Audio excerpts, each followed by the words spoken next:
știu că tine să nu am inimă în mine. La ce folos aș mai trăi? Să fac rău și să pot zâmbi. Acum privesc în urma mea și-mi dau seama cât am greșit. Ți-am dăruit și viața mea, tu în schimb m-ai umilit.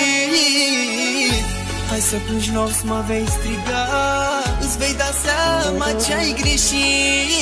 Poate am să plâng de mila ta, dar n-am să uit cum ai mințit. Îmi spuneai că renunți la el, îmi jurai că sunt viața ta, dar ne mințeai pe amândoi, dormeai cu el pe perna ta.